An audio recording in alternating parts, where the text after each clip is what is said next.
our viewers of the African Integration Think Tank, of the African Integration News Agency, we want to welcome you to this special interview. My name is Gashegu Muramira, a reporter for the agency and for the think tank. We are glad today to discuss integration matters on the continent. We shall, like we kept promising you, we shall be bringing you different guests on this panel to discuss matters of integration, matters of trade, what are the opportunities on the continent, what are the challenges that hinder intra-Africa trade on the continent. So we shall keep bringing you these and more. We shall also be looking at different sectors of what the integration process is talking about: health, environment, and so many other sectors, agriculture. Today we are pleased and honored to have Dr. Willand Mwemba. Dr. Willand Mwemba is the CEO or the Chief Executive Officer of the Comesa Competition Commission, and we shall be talking to him about a number of issues about what CCC or the Comesa Competition Commission is all about. Doctor, you're most welcome to the show. Thank you very much, and it's indeed a pleasure and a great honor to be invited to speak to you. Thank you very much. What is Comesa Competition Commission? Many people know about Comesa as an intergovernmental organization on the continent. What is this Comesa Competition Commission? That is a very good question, and as you say, in fact, most people know about Comesa Secretariat, and there are so many people mistaken us to be the Comesa Secretariat. Yes.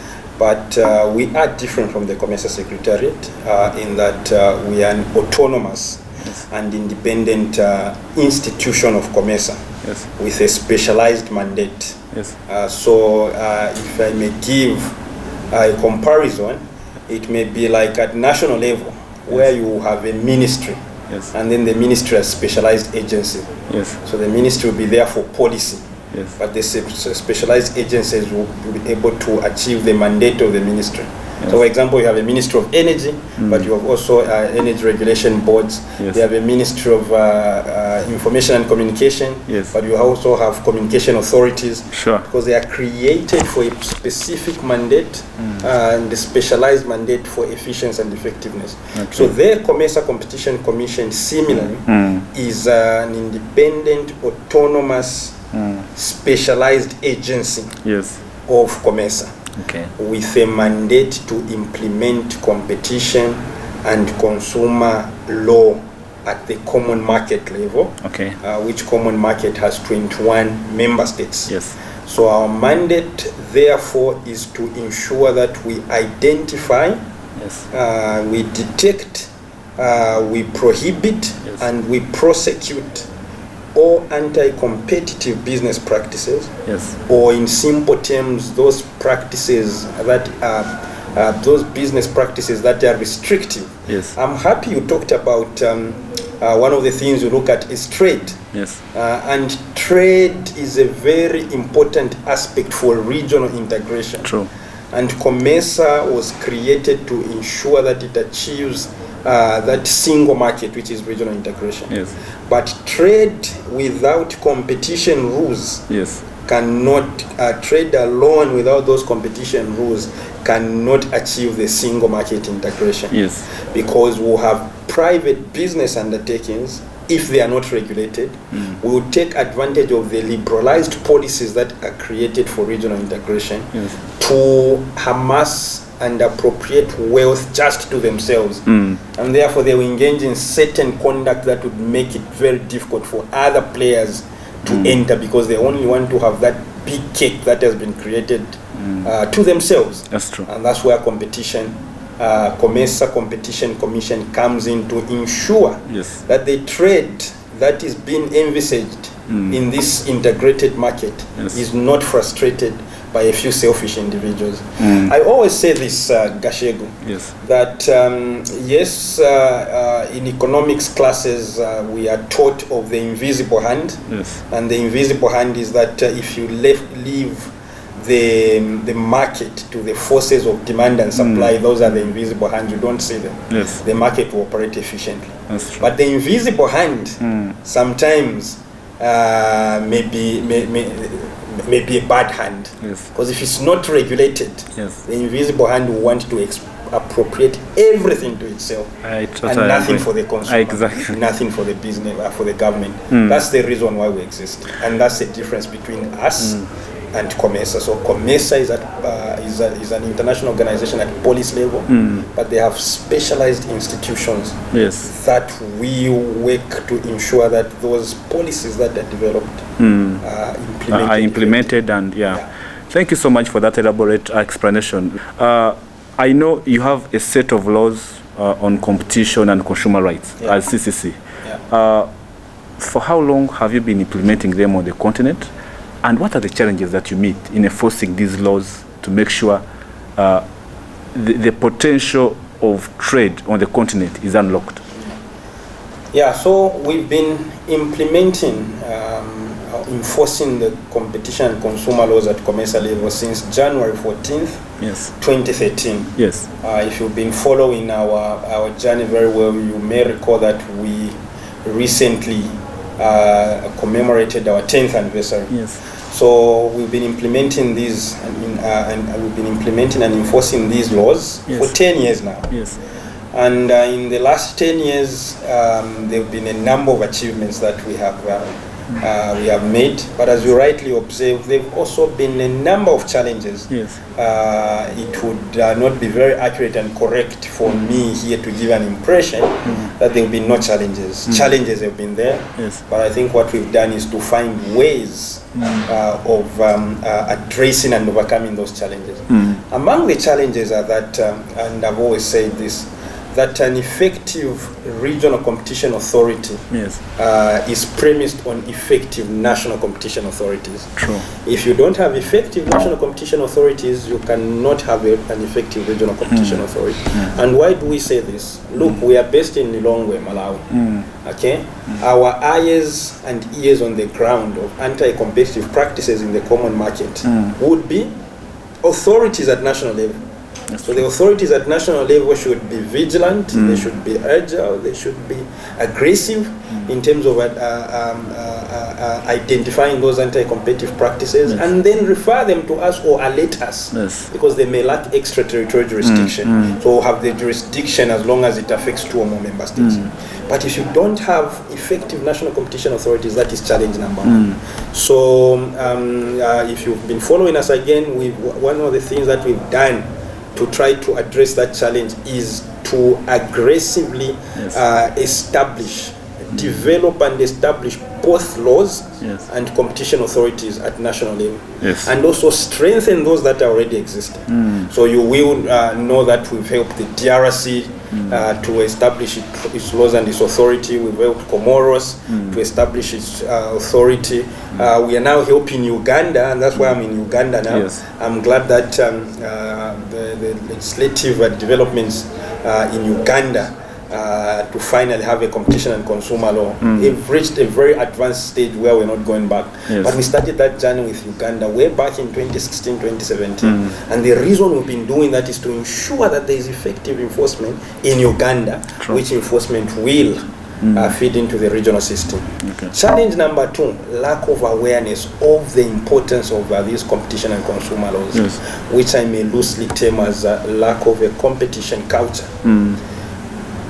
They are what we call cartels, and cartels usually work against 2 big entities. That's true. The first entity is the consumer. Okay, as Adam Smith told us in his book Wealth of Nations in 1787, he said, people of the same trade seldom meet together, but when they do, their meeting always ends in a controversy against the public. Meaning, if there are 2 bread manufacturers, what you should be seeing is rival against each other, so that they win you as the consumer, not going to the other bread manufacturer. But when you see them beginning to talk, you should be worried, because then they are planning something against you, controversy, to raise prices, for example, so that they benefit from that. Those are cartels. Governments, as a result of cartels, you see so many government construction tenders, roads, hospitals, schools, and these guys come together to coordinate and engage in a cartel and inflate prices. Our governments in the poor Africa at large, our governments in Comesa, which is largely poor, are losing millions of dollars to these cartels. Yes. But where there is a culture, low culture of competition, or low knowledge about competition, low information about competition, then the government, which is the biggest victim here, the consumer, who is also a very big victim here, will not understand that in fact their rights are being infringed on. True. They will not understand that they are being robbed. They will not know where to take the case. So we know, Gashego, that there are so many of such anti-competitive practices, especially cartels, but because of a lack of competition culture, people don't understand them and they can't bring them and report them to the right agency. That's true. So one of the things that we've been doing again is to vigorously, tirelessly and aggressively have so many advocates and awareness events and workshops in our member states, and I should say that that has given us some very good fruit that we can talk about. Yes, we've seen the product in that. We've seen an increase now in the number of cases that we are handling, some of them coming directly from the member states. I will say this not because I'm in Uganda, but it's true. But for Uganda, we've even seen when we post notices about companies that we are investigating on our website. Yes. Uganda now actually has been responding to what is on their website and giving us information. That is what we want. And lastly, of course, of so many challenges, but I'll speak of the last one. It's also our own government policies. And probably this is also connected to the lack of awareness and understanding of the importance of competition laws. Our own government policies sometimes are restrictive of competition, and indeed even restrictive of the trade that we want to see. True. Why? In a market that we've called common, in a market that we've called single and integrated, should we be saying that the movement of goods from Kenya to Uganda is smuggling? The movement of goods from Uganda to the DRC is smuggling. The movement of goods from Malawi to Zambia or vice versa is smuggling. Why should it be like that? Smuggling only happens in a system that is locked and it has its borders closed. Not in a system where you have a single market. That's true. So if you are saying it's a single market, there should be free movement of goods and services and free movement of people. But by the time you start saying these products cannot enter in Uganda from Kenya, if the Kenyans take these products into Uganda, then that's smuggling. Then you are already defeating the objective and purpose of a free and single market framework. So we see those policies. It's not a secret. Most of our member states, if not all of them, they have such restrictive policies. But you know what that does, Gashego? It frustrates Comesa and frustrates the growth of businesses. Because if a Zambian businessman has observed that there's an opportunity in Uganda, what will happen is that the Zambian businessman will expand on his scale so that he meets the Ugandan market. Uganda is not losing out. What will happen in Uganda is that the consumers will benefit from the variety of products that will be on the market to choose from there. So we should be looking at a bigger picture. And that ultimately leads to lower, in terms of affordable prices for the one. It leads to affordable prices for the consumer. It leads to good quality products for the consumer. It leads to innovative and improved products for the consumer. But because there is this lack of awareness, which we are working very hard to make sure it is widespread, we don't see it that way. So our policies sometimes are in the short term because we are trying to resolve the short-term problem. They are not completely out of order. There is a specific problem that they are trying to address, except that is a specific short-term problem. The bigger picture is long-term, which has more benefits than those policies that are restrictive.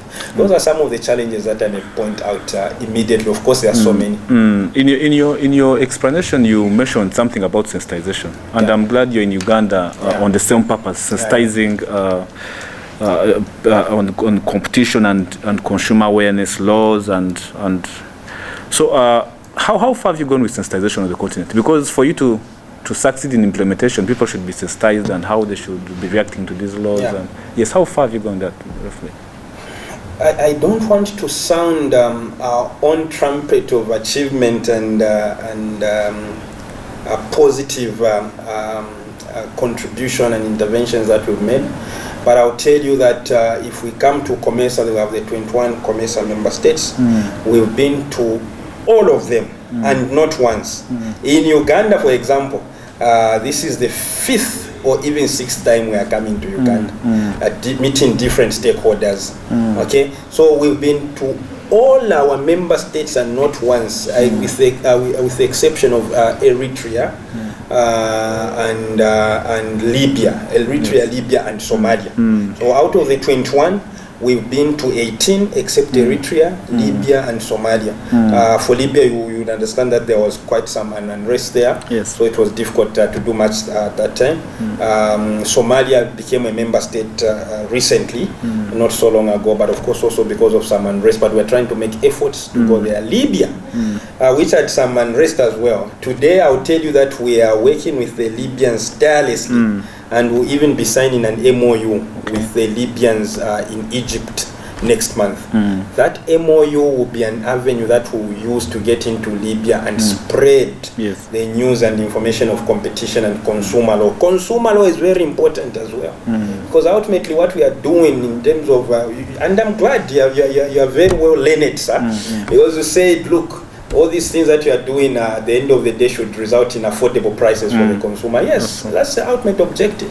So we also have a deliberate consumer law that should also would also be there to safeguard directly the interests of the consumer.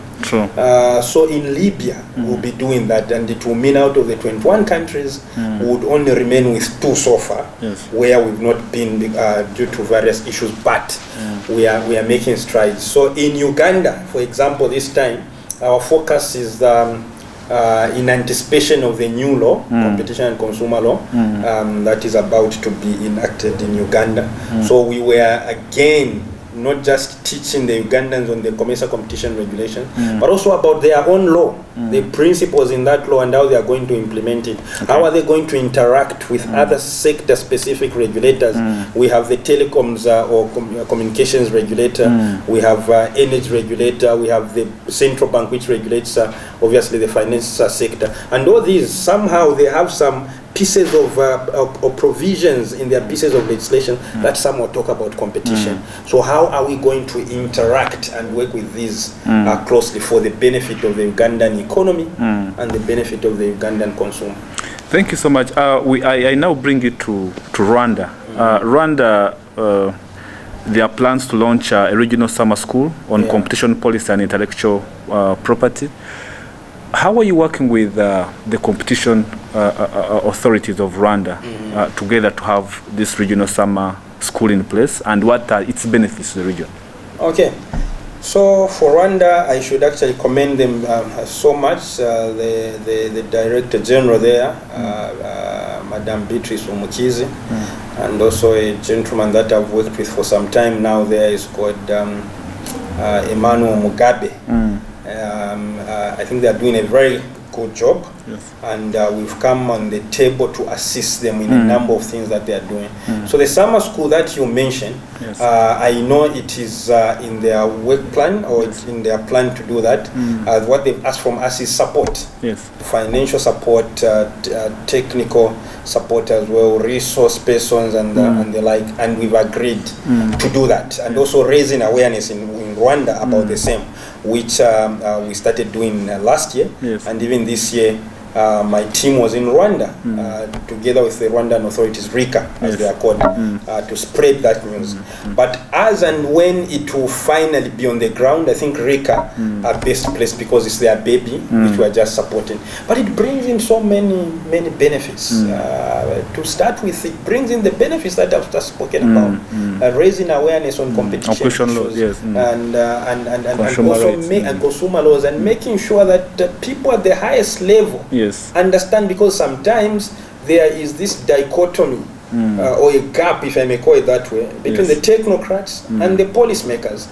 Okay, so that gap sometimes is not good, and that summer competition summer school or center is trying to close that gap, because some of the intended targets are policymakers at government level, at highest government level, so that they also appreciate and understand these things. So that is the benefit that we are trying to bring. Intellectual property is very closely related also sometimes to competition policy, in that sometimes we've seen an abuse of market power on the basis of intellectual property.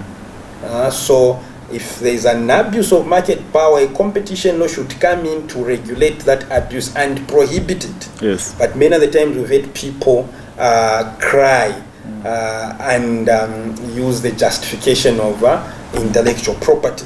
So it is very important that the interface between competition law and intellectual property is well understood, that having market power as a result of a certain intellectual property does and should not mean that you are supposed to abuse that power. Those are some of the things that that summer school will be doing. And if I may still talk about Rwanda, why I still have the opportunity. As I said, I think it's one of the countries I'm so glad to work with as well, because of the enthusiasm that the new agency has there. So you'll be happy, or you want to know that currently we've secured funding from the Commonwealth to support Rwanda in coming up with various legal instruments to enforce effectively and efficiently their competition law in Rwanda. So those works have already commenced, and we expect that we'll have a better competition landscape in Rwanda as a result of that. Thank you for the elaborate explanation, Dr. Mwemba.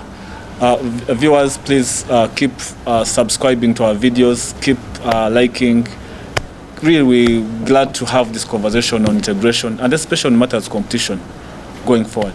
Dr. Mwemba, the Chief Executive Officer of the Comesa Competition Commission, we are very glad he's here to give us highlights of what they are doing at the Commission. Very important, because it is one of the key areas of unlocking intra-Africa trade, because that is the way to go. Business, African countries feeling free with each other, free movement, and that leads to doing very good business. Dr. Mwemba, a brief comment on the issue of mergers and acquisitions. How has CCC, Comesa Competition Commission, handled mergers and acquisition on the continent? What are some of the challenges, and how have you helped on that? Yeah.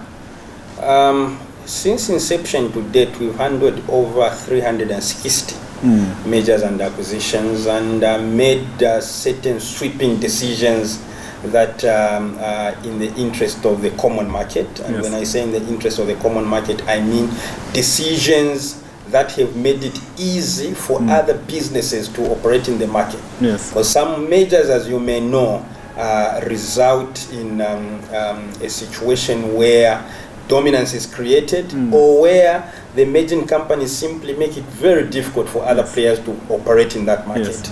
Obviously, there are so many details to that, but within in the interest of time, I cannot start defining that. But I'll talk about the decision and some maybe give just 2 or 3 examples so that you can see the impact that we've had in this field. So you will recall sometime, I think that was 2021, that there was a merger involving the Kenya National Shipping Line, Kenya Ports Authority, and MSC, which is a shipping company. Okay, so the Kenya National Shipping Lines and Kenya Ports Authority were responsible for managing the port of Mombasa. Now, the port of Mombasa is not just for Kenya. It may be a port jurisdictionally in Kenya, but it is serving so many other countries inland. It is serving Uganda, it is serving Rwanda, it is serving even Southern African countries. I come from Zambia, and I know some of the products come from the Mombasa port. So it is a very important port in terms of facilitating trade, which trade we are saying is important for regional integration. I hope you are following the links that I want to make. So that port of Mombasa is a very critical port for facilitating trade, which trade we are saying will result in integration, regional integration. So if certain businesses behave in a certain way, that makes it very difficult for this trade. That makes it very difficult for goods and services to move from that port into Rwanda, or Rwanda to this port, in Zambia, in Uganda, wherever. Then it means that conduct or that situation at the port of Mombasa is actually frustrating trade. That's true. And if it is frustrating trade, then it is frustrating the single market objective. And remember when we started, I said competition law then will come in to make sure that those liberal trade policies that we want are not locked by restrictive business practices. Yes. So in that merger, as we heard, Kenya National Shipping Liners and Kenya Post Authority were responsible for managing the ports at the port of Mombasa. Yes. And then MSC is one of the clients of Kenya National Shipping Line and KPA, Kenya Post Authority, Yes. in that it is also being managed as it is using that port of Mombasa. The thing that happened there then was that if MSC and Kenya Ports Authority through Kenya National Shipping Line merged, then they would have become one. That's true. You get the picture? Yes. Once they become one, this MSC would have still continued competing with other shipping lines Yes. at that port of Mombasa. Yes. But there was a potential there that MSC could have used its influence Yes. to start frustrating the other companies. For example, giving them less docking time, probably charging them a high cost for accessing the port, and a number of other things. So when we saw that transaction, we said this transaction is dangerous for trade. But because we also don't want to frustrate business, we didn't just want to say we are rejecting the merger.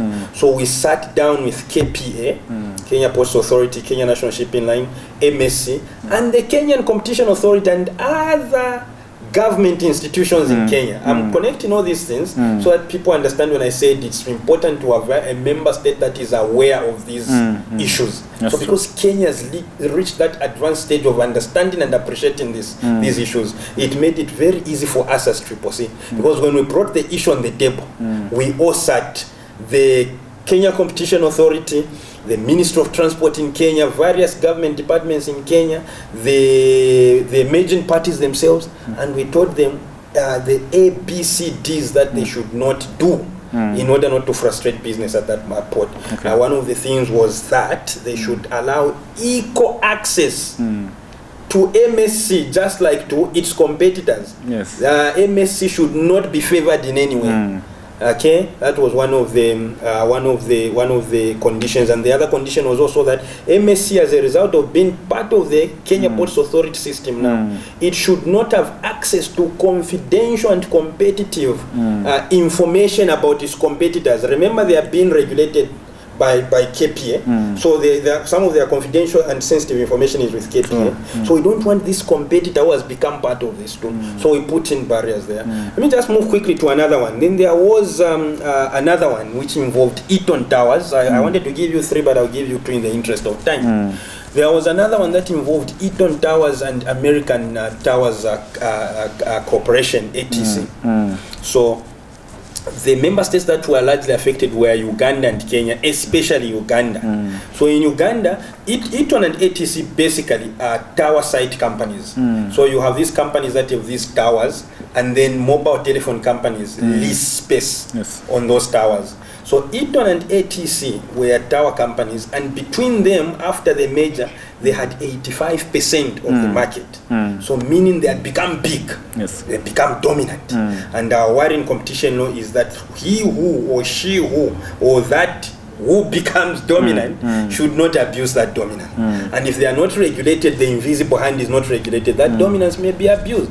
So in this case, we were worried that Eon and ATC may engage in certain anti-competitive agreements with the mobile telephone companies who are largely dependent on them. So they may be engaged in these restrictive agreements that may make it very difficult for other tower companies to operate because they would have no clients. Yes. So we wanted to make sure that does not happen. Further, we also observed that American Tower Corporation had MTN as one of its shareholders. So MTN had a large interest in American Towers Corporation.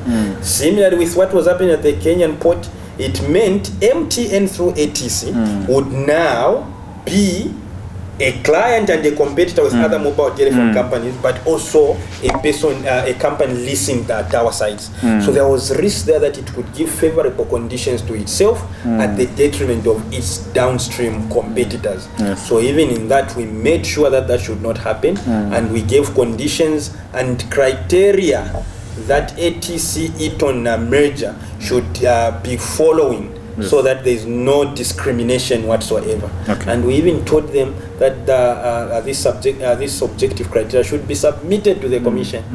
They neglected to submit it in good time. We find them. We find them if you've been following our activities, and later on they did submit them. So those are some. You asked about the impact on majors. Those are some of the impacts that we've had, and those are some of the issues that we've been doing in this majors field to make sure that trade continues. Because the Eon and ATC, our American Tower Corporation major, one would ask, but what was the aspect of trade there?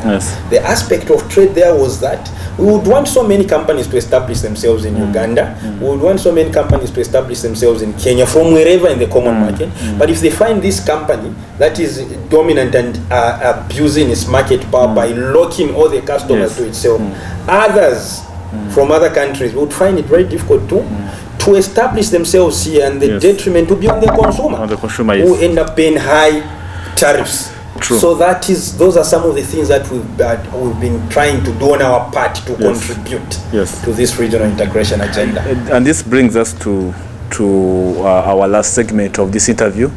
Dear viewers, subscribe to the African Integration Think Tank, African Integration News Agency, to keep getting interviews, to keep getting guests of high caliber, like Dr. Mwemba, the CEO, Comesa Competition Commission. And we shall be bringing you CEOs of other intergovernmental organizations like the East African Community, SADC, and others. Dr. Mwemba, this brings me to the issue of the AfCFTA, the African Free Continental Trade Area. In your view, how is this going to be a game changer in matters of boosting trade or promoting trade on the continent? Well, I think the first thing that we need to understand is because I always say when you are planning something, or when you are writing even a research paper, whatever you're doing, whatever you're trying to come up with, or even when you are trying to come up with your own business undertaking, the first thing that should be on your mind is, what gap am I trying to close? So if it is a business undertaking, you should be saying, I need to have more income, because currently I think my income levels are low. I need to venture into this business undertaking. You should identify a problem. What gap are you trying to? So the first thing that we should understand is, what gap is the AfCFTA competition coming to fill?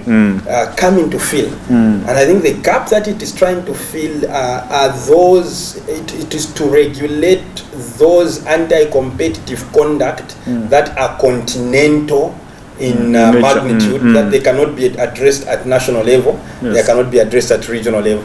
The regional authorities came in to close a certain gap, those that could not be addressed effectively at national level. So the Continental Competition Protocol should come in to close that gap, those transactions that cannot, or conduct, anti-competitive conduct that cannot be addressed effectively at regional level. And what are these types of conducts? There are other conducts that are where Comesa has 21 member states. There may be other conduct that may affect more than the 21 member states of Comesa. But our remedies will only be implemented in the Comesa member states. So what happens with that gap? So the AfCFTA competition protocol should be coming in to fill in that gap, so that we don't have certain businesses complying with competition laws in the 21 member states, but they have a safe haven somewhere else. If we want the continent to be integrated, just like we want the common market for Eastern and Southern Africa to be integrated, then we need a tool that will make sure that all these enemies of integration, business conduct that are enemies of integration, are addressed. So that is what is the objective of the AfCFTA. And in terms of how we'll interact with that once it is in place, I see a positive interaction, and I do not see any conflict whatsoever, in that the Comesa jurisdiction will still remain in the 21 countries, and then the AfCFTA, if it is to live by the objective for which it is created, it should be looking at only that or those conduct that have a continental magnitude, and that cannot be effectively addressed at regional or national level. Thank you. Dr. Mwemba, we like to thank you for this time you've had with us. Maybe one last comment you'd have that you think you would like to say before we come to the end of the interview.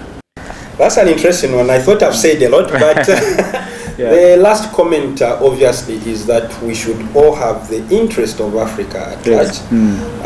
His Excellency, the late first president of Ghana, Kwame Nkrumah, had this vision of uniting and integrating Africa for its prosperity. And at that time when he was singing that song, most of the people who were there, they were thinking, in fact, they were calling him a dreamer. But what I think is the man was way ahead of his time, because these are the things that we are talking about today. We have come to a realization as Africa that no one else would develop our continent. The only people who can develop our continent are us Africans.